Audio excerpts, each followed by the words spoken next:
Hi fourth years and everyone else, and welcome to the third block of the second research paper, Research Methods 402. Halfway through the course now, so only 8 more weeks to go. Everyone's done really well so far. There's been a steep learning curve, but hopefully by now things are starting to come together and make a little bit more sense.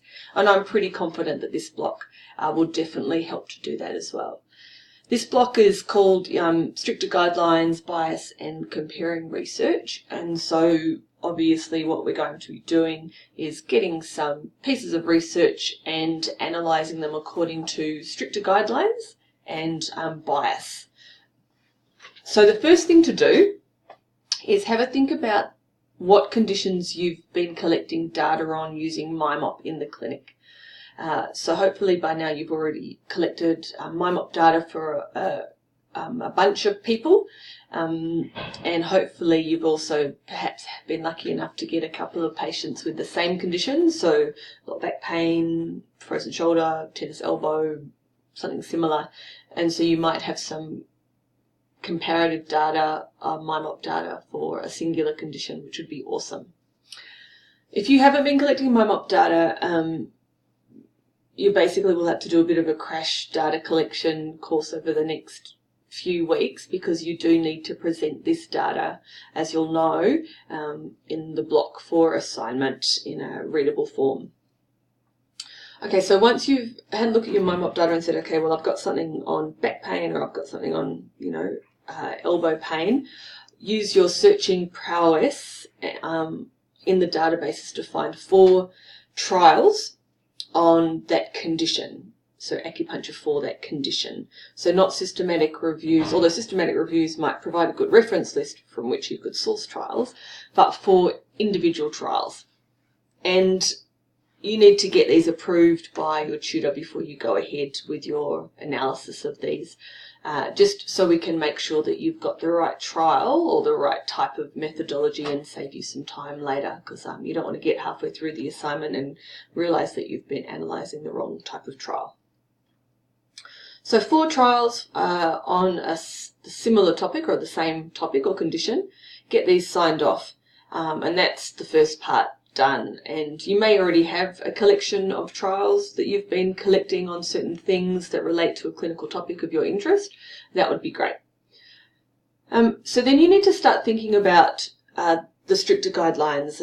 The stricter guidelines are about the reporting of the intervention specific to acupuncture, and they're kind of an offshoot of the consort guidelines, which are reporting of interventions for any type of trial. The stricter ones are acupuncture specific. So they look at things like type of needles used, depth of needling, framework for choosing the points, so, theoretical rationale and so on.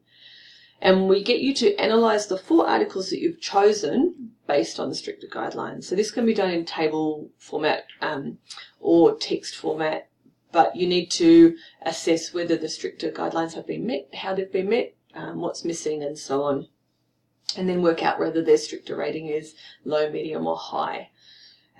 There is an example of that on Moodle, and so hopefully that will help guide you through your analysis of your 4 articles based on stricter guidelines. There's a really good article as well, and a link to the stricter website on your Moodle page, which will help guide you through that. So that's part 2, okay, of your assignment.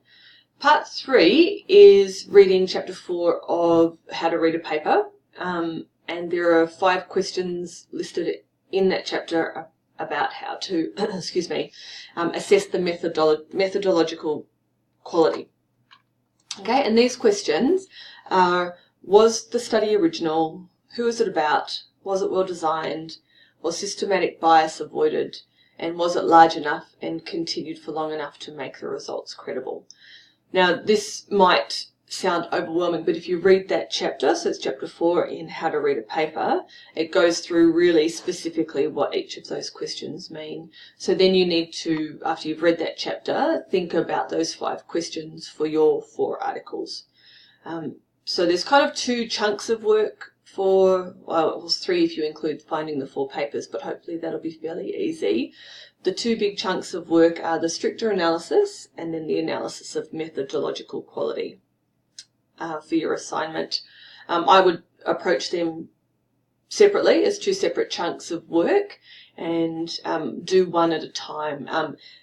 You might want to send in the drafts, of your stricter analysis by the end of week 2 if you're kind of halfway through it and you want to get stuck into that, or save it all for the end of week 3.